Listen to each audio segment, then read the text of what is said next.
Every time I start this, there's a car that goes by. Picture this. You die. Bummer. But instead of being embalmed, instead of being placed in a satin-lined casket, instead of being sealed inside layers designed to keep you exactly as you are, you're wrapped in cloth, lowered into the earth, and left exactly as nature intended. No barriers, no preservation, no pretending that this isn't a part of life. Just the slow, quiet return to the ground beneath you. Now tell me, does that sound peaceful, or does it sound unsettling? Because for some people, this is the most natural, meaningful way to be buried. And for others, it feels like we're skipping everything we've been taught a proper funeral should be. But here's where it gets interesting, because what we now call natural burial isn't new. It's actually the oldest form of burial that we have. We just complicated it. Somewhere along the way, we added layers, structure, rules, requirements, and yes, price tags. So today we're going to talk about what natural burial actually is, what it looks like in real life, why it disappeared in the first place, and the part nobody really talks about, how the funeral industry got labeled as the problem, when sometimes we're not even the ones making the rules. Like, I'm here to help you, don't blame me. Because there's something called greenwashing in funeral service, and once you see it, you can't unsee it. So let's get into it. Hello, bestie. It's Morbid Monday. Death and decay, decomposition. It's all normal, just human condition. Embalming and funerals, you can't outrun what's coming. Rigor mortis, lividity, color changes, postmortem activity. Can't wait to show you all my morbid facts. So strap in now, class is in session. Ding ding. Cue the intro.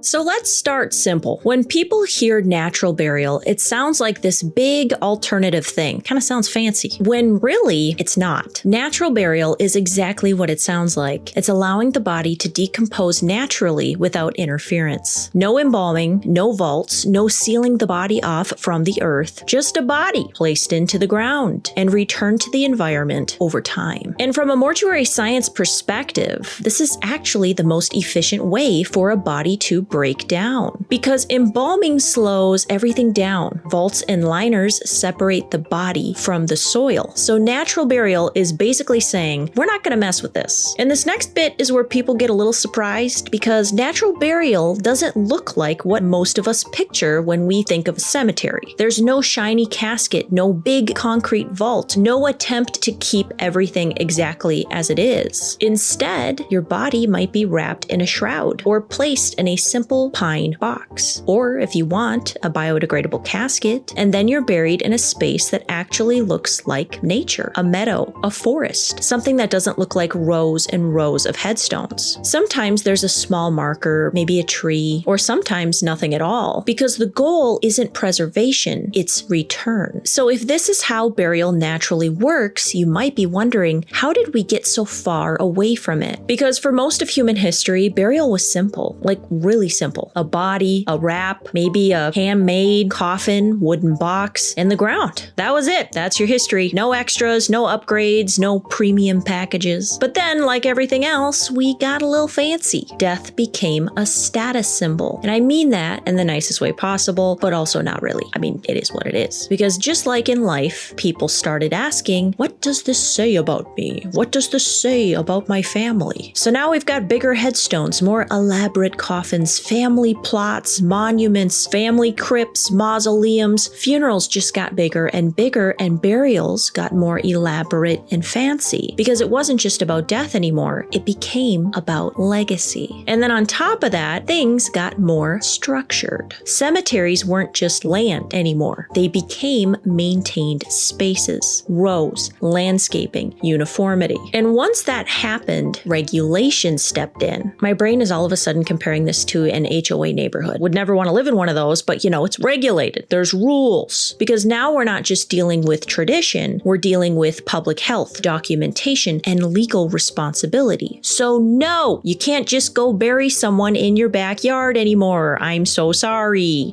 If I had $1 for every time at the funeral home I had somebody say, just bury me out back, just dig a hole and throw me in it off the back 40, I would have a lot of dollars. I don't even know. A couple hundred at least. $200. Okay, it's always some old guy too. Okay, Gerald, we're gonna need to make some phone calls first because depending on where you live, you might be able to have a backyard burial, but it involves permits, zoning, approvals. This is not a last minute decision. And honestly, some of that regulation is a good thing. It protects families. It protects communities. It keeps things from becoming absolute chaos. But it also means burial stopped being informal and became something structured. And once burial became structured, that's when we had to start thinking about something people don't usually think about. What's actually happening underground? Because whether it's a natural burial or a traditional burial, that part doesn't change. This next part, stick with me. When a body is buried, decomposition is the goal. It's going to happen regardless. That's what's supposed to happen. The body breaks down. It returns to the earth. It becomes a part of the environment again. And even if you're in a wooden casket, that's not permanent either. That wood will eventually break down too. So over time, everything underground is slowly disappearing. And what that leaves behind is space. You took up the space, but now you're gone, so it's space. Now think about that for a second. You've got all this weight from the earth on top, but underneath, there's nothing holding that up anymore. Should I put my hand in front of my face? I don't know, but I did it. So naturally, the ground starts to settle. And if you've ever walked through a cemetery, especially an older one, and you see those graves that dip down a little bit, the dirt will be dipped. I mean, you got to be careful. You'd literally roll your ankle if you walked into it. That's not from neglect. That's not somebody forgetting to fill it in. That is decomposition happening underground. It's the earth adjusting because everything beneath it has broken down. And most of the time, it's slow, subtle, happening over many years. You might not even notice it right away, but sometimes it's not so subtle. And this is where things start to matter from a cemetery's perspective, because now you don't just have land, you have families visiting, kids running around, workers maintaining the cemetery property. So picture this. These are my favorite analogies to tell families at the funeral home. You're at the cemetery visiting a loved one. Maybe you brought your children because, life still goes on, and suddenly, boom, the ground gives out. And now poor little Johnny has fallen into a grave and he's hurt and he's upset, which was not on anyone's bingo card for the day. I mean, for the year, let's be real. Or my personal favorite, the cemetery lawn guy. He's got his headphones in, maybe jamming to some Rihanna.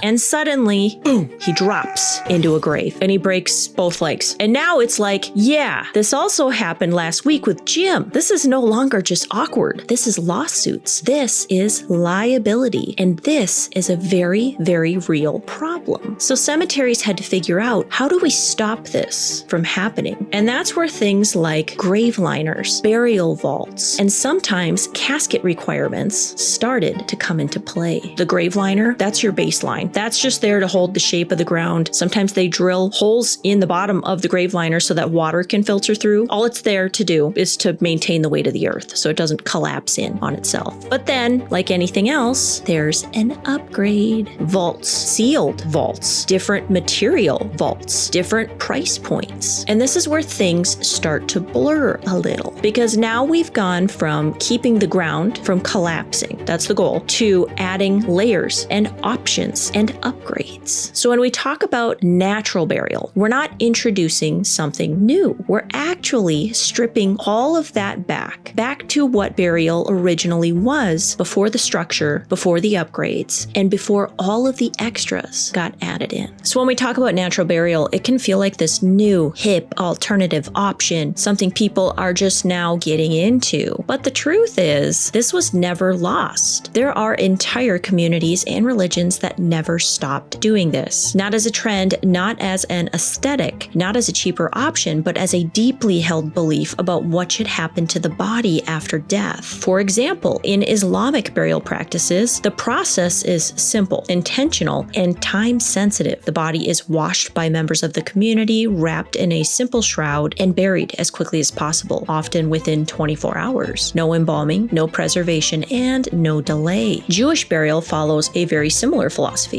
The body is washed in a ritual called tahara, dressed in simple white garments, and buried as quickly as possible, again within 24 hours. Very quick. No embalming, no delay, no unnecessary interference. And traditionally, even the casket is kept simple, if one is used at all. Plain wood, no metal, because the goal is the same, to return the body to the earth naturally, all natural. And I've actually seen this firsthand, not with Jewish burial, but Islamic. Story time. When I was in mortuary school, I lived above the funeral home, like literally above the garage. It was an apartment, normal apartment, but while everyone else had a normal college experience, I had a rotating cast of caskets downstairs. Very on brand for me. And at that point, I was doing removals, just not always the traditional first calls for the funeral home. I was on call, doing corner calls and transports like this. So in these situations, the funeral directors, the licensed ones, had already brought the person into our care, and then I would be the one transporting them out. But not to a prep room, not to embalming. I would bring them to their place of worship, where they had an entire setup, a dedicated room with a table, again, not for embalming, but for washing and preparing the body. The women would wash the women, the men would wash the men, and me, I was just the driver. I was literally the Uber of the afterlife, if you will. Drop off only, no add-ons. I wasn't doing the washing, I wasn't part of the preparation. I was just making sure they got where they needed to go. They would care for their person, wrap them in a shroud, and that's how they would be buried. Then the next day, I'd come back with this simple wooden casket. And when I say simple, I should really call it a coffin. I mean simple. Handles on the side, a hinged lid, homemade, and then there was a small little cutout where the face would go. They literally took a Sawzall and just like sawed this rectangular little viewing portal in it. They would use it for the viewing, for transport, for procession to the cemetery, and then, this is the part people might not know or expect, but the casket doesn't get buried with them. So at the graveside, after prayers, they would either use ropes or sometimes, and I say this with full respect, they would literally just tilt the casket, lift the lid, and they would kindly tumble into the grave. No vault, no box staying behind, and that casket would go right back in the hearse and I would drive it right back to the funeral home. Came back with me. Back to the garage that I lived above, and I swear that thing was like a regular. It never left. It was always there, always waiting. I remember bringing friends over, people who were not mortuary students, and I'd be like, you want to see something cool? Which is already a red flag, but I thought it was pretty cool. And I'd take them downstairs and I'd show them all of the caskets. We had a casket showroom down in the basement. And every single time, that was the one that they noticed. And I'd explain, oh yeah, that one doesn't get buried. We reuse that one. That's actually theirs, the community's. And you could just see their brain go, you what? But to me,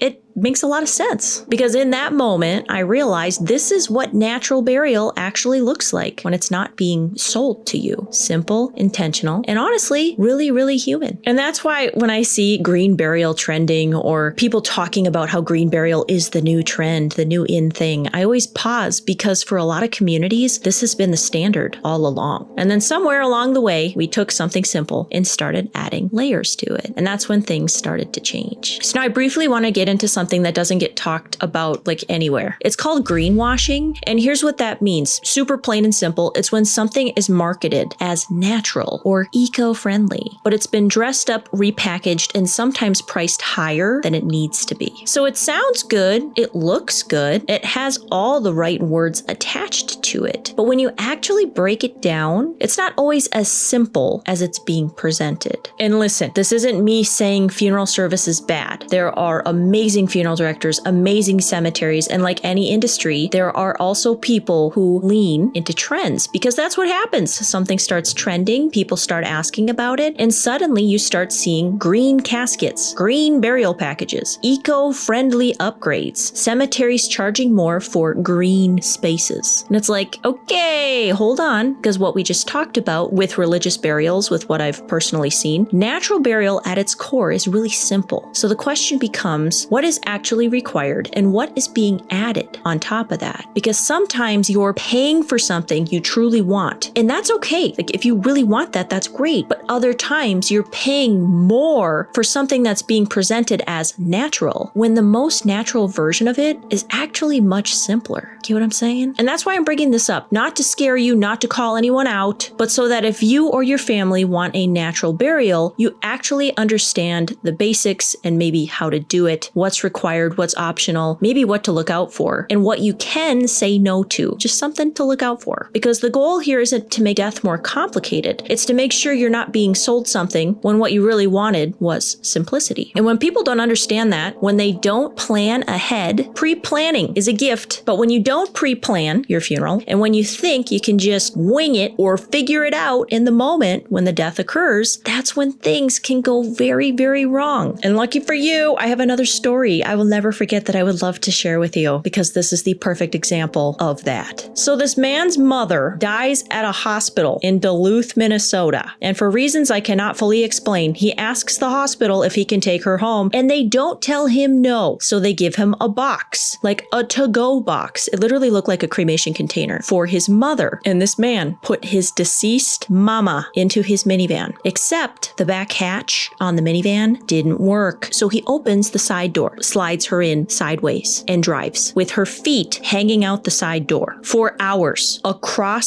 state lines. And I need you to just pause and picture that, because I have, and I wish I hadn't. It's giving Little Miss Sunshine, but make it extremely deeply concerning. So he gets home and just sits there with his mom in the back of the minivan, and he has this moment of, what do I do now? Because now it hits him. He has a decomposing body in his vehicle. He can't get her upstairs by himself. He has no idea what the next step is. And this is where the plan comes in. He thought he was doing the right thing by taking his mom's body from that hospital up in Duluth. He thought he was saving money. He thought he had help lined up, because her ultimate goal, her wish, like what he was doing this for, she wanted to have an at-home funeral. And you can do it. In my state, you can do it. That was what she wanted. No funeral home involvement, trying to save money. And there is a woman in the community who talks a lot about home funerals, about doing things naturally and not using the funeral home, any funeral home for that matter. And so the son thought, well, this woman is going to help me. So now he's sitting in his driveway calling her. Ring, ring, ring, ring. Finally, he gets a hold of her, and she's like, oh, I'm on a beach on vacation. You're on your own. Couldn't be bothered. Heartbreaking. And now this son has a real problem on his hands. A decomposing body in his minivan. No help, no plan, and no way to even get her into the house by himself. So of course, at like 2:30 in the morning, always in the middle of the night, he calls our funeral home. And of course, guess who's on call? Ding, ding, ding. Me. I'm on call. And he tells me, I have my mom at my house. Can you come get her? And I'm like, how did she get there? Because normally there's hospice involved, a medical examiner, a release, some sort of documentation, paperwork, anything. Not, well, she died at the hospital and I just drove her here all by myself across state lines. So now I'm calling the medical examiner, my medical examiner, local. I'm like, hey, you're not going to believe this. I have to get them involved. I have to call law enforcement, because no, I cannot just show up and pick up a body from your house at 2:30 a.m. That's not how that works. Don't you know? So we go out there, me and the medical examiner, law enforcement, me, and this poor man. I genuinely felt for him, because he wasn't trying to do anything wrong. At the core of it, he wasn't. He was trying to do what he thought was right for his mom. But everything about it was absolute chaos. Now we have multiple counties involved, paperwork confusion, jurisdiction issues, absolute mess. Also, side note, this man had a little backyard gardening situation. Definitely not skunks in the backyard. A gardening situation, if you get what I mean, that me and the medical examiner both noticed and collectively decided was none of our business that night. And then, to top it all off, this man tried to ask me on a date to the movies. Sir, your mother is in the next room. Please read the rope. In the end, we took her into our care. She was cremated. He had a small gathering at his home and later buried her himself. That was my suggestion, by the way. So instead of bringing her body up into the house and having a home funeral, how he might have envisioned, he could still have the home funeral. She was just going to be cremated. The story sounds wild, because it is. It's still wild to me today, and I lived it. But at the center of it, at the very core, was a son who thought he had a plan, an inkling of a plan, who thought he was doing the right thing, who thought he was going to have some help. And when it mattered most, that help wasn't there. But I was, and I was happy to help him, even though he wanted to go on a date, and I had to say no. So if you want a natural burial, you cannot leave that up to your family to just figure it out and wing it after you're gone. You need to pre-plan, choose a cemetery that allows it, that's the big one, and understand the rules ahead of time. Because natural burial is simple, but navigating death is not. And if you don't set that up in advance, you're not giving your family a gift. You're giving them a situation like this. Pre-planning and having everything done ahead of time, that's the gift. And by pre-planning, then you can figure out, have it all done, and figure out what your funeral will look like for you. Do you want a handmade wooden casket, a simple pine box, a shroud? Do you want to be wrapped in your favorite blankie? Can you bury with no casket? Maybe, but you need to check with the cemetery because this part is flexible, but only after you've handled step 1. 1, like a dream come true. 2, just wanna be buried with you. 3,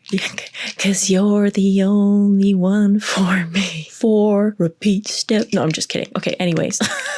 Now I need to download that song. Let's do it. And I do want to say this because I've seen it go wrong. Yes, you can keep your loved one at home. You can be very involved, but understand this. Time is not on your side. Decomposition has already started, and not everyone is prepared for that, and not everyone needs to see that because for some people, that becomes more traumatic than meaningful. Now, if you're built for that, you're built for that. Power to you. But if you're considering a home funeral, you need to check your state laws, understand what's allowed, and have a plan in place because this is not something you figure out at 2:30 in the morning. We've seen how that goes firsthand, scarred for life. At the end of the day, natural burial is simple, but doing it right takes planning. So if this is something you want for your parents, for your family, for yourself, don't leave it as a we'll figure it out later situation because later is not the time to be learning. Later is when emotions are high, decisions are rushed, and options feel limited. And you might end up doing something you didn't really want to in the first place. And listen, you won't know because you'll be dead, but your family will, and they're the ones who have to carry that. Death doesn't have to be complicated. We just made it that way. And if you want to keep it simple, you absolutely can. You just have to plan for it. All right, let's get into our Q&A. So at the end of every episode, I go creeping through last week's comment section and pull your questions. So if you've got something you're dying to know, leave it below and I might just pick yours next. First up, my computer's so dirty. When you talked about gravity and laying flat, a random thought popped into my brain. I'm an aging woman of 57. Aging? 57. You're so young. My melons are not what they used to be and now have started sagging. Do morticians make your girls look normal for viewing? So the unfortunate truth about the girls is if you live long enough, and I'm sorry ladies, they do start migrating. They go on a little field trip towards your armpits. They live there. And here's the thing, when you're laying flat, they don't sit where they do while you're standing up, right? So yes, sometimes it can look a little off in the casket, but don't worry, we can always help a girl out. This is actually why I love when families bring me a bra. And I know some people are like, absolutely not. I don't want to be buried in a bra, but hear me out. I love them. Do you want to know why? Because it tells me where the girls are supposed to be. It's like a map. It's like a secret key. So if everything is kind of off to one side, I use that as my guide. Then I can gently reposition them back to where they would naturally lie. And yes, we can use things like a little cotton to help support the shape. Nothing crazy, just enough to make things look natural again. I will say there are some old school embalmers who will literally sew them in place. Yes, they're men. No, I don't support that. I don't like that. I think it feels aggressive. Eesh, I don't do that. It's just more surgical and an extra step that I don't think is necessary. And you can use tape. We can use things like positioning and even a little tape. I mean, clear tape goes a long way. That helps me keep everything where I need it to stay. But the goal is always the same, to make your loved one look like themselves. So yes, we can position, support, and gently shape them. We're not leaving anyone looking like their boobs took a vacation without them. I don't mind. Okay, next one. Do you remove piercings before cremation? Nipolas, etc.? Or do they go into the retort? I'm so glad you asked. Adrian, since we were just talking about the girls, I saw this question and I was like, perfect. Let's stay on theme. I love a good theme. Do we remove piercings before cremation? Short answer,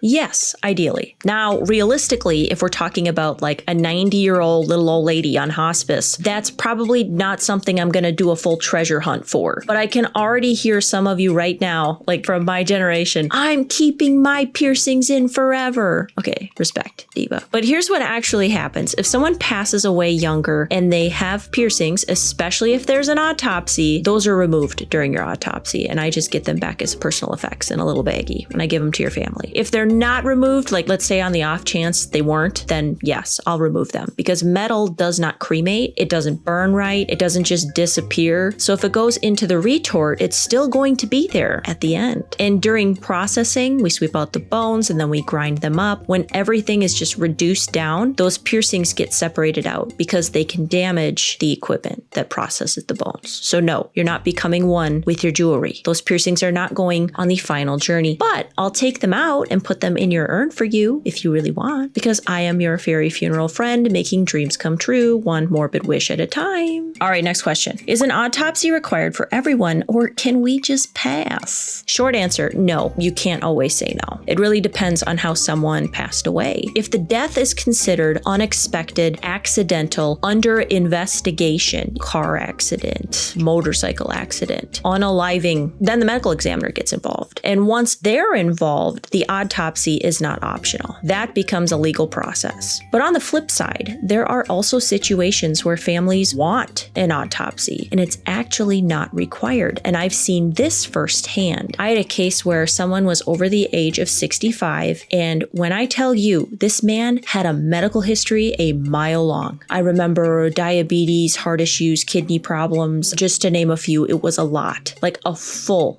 sheet of paper. So the medical examiner contacts the doctor, and the doctor says, well, based on his medical history, I will sign the death certificate, meaning they can reasonably determine what likely caused his death. And in that situation, no autopsy is required. But the family was not happy. They wanted definitive answers. They wanted certainty. And here's the hard truth. If the state says an autopsy is not needed, they're not going to pay for one. But you can request a private autopsy. You just have to pay for it. And it's not cheap. At the time, it was around a few $1,000s, and it can be more depending on where you go or where you're located. And I remember driving him in. The family wrote the check. They wanted that peace of mind. And I'll never forget, the pathologist basically said, just so you know, I might not find anything definitive, because that's the other part people don't realize. An autopsy does not always guarantee answers. And in this case, they did not find anything specific beyond what was already suspected. So the final cause of death ended up being consistent with what the doctor originally said. But for that family, they just needed to know they tried. They needed that closure. And I understand that, because sometimes that's what it's really about. So circling back, we're circling. I have a feeling this is not going to be the last time we talk about natural burial for an episode, because there's so much more that we could get into. History, different practices, all of it. This was just a brief overview. But really the whole reason I wanted to make this video is because I get asked about natural burial all the time. I mean, like, it's a common question in my DMs. What should I do? How do I set this up? Is this even possible? Have you made a video about natural burial? And the biggest takeaway I want you to have is this. You need to be diligent and you need to do your research. Call around to local funeral homes, ask which cemeteries allow natural burial. Because at the end of the day, the cemetery is your biggest hurdle. Everything else can be worked through. And I just want you to feel empowered going into that instead of overwhelmed. If you're new here, hi, I'm Lauren.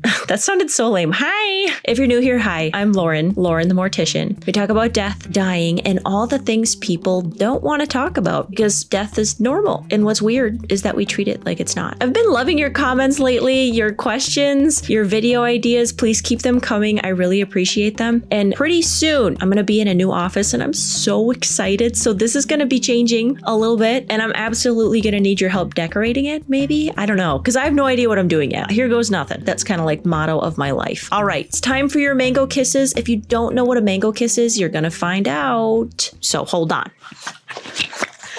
Here we go. Oh my gosh. Ow. Mango. Shh. Find your zen. Okay. I love you guys. Thank you for being here and we'll see you next week.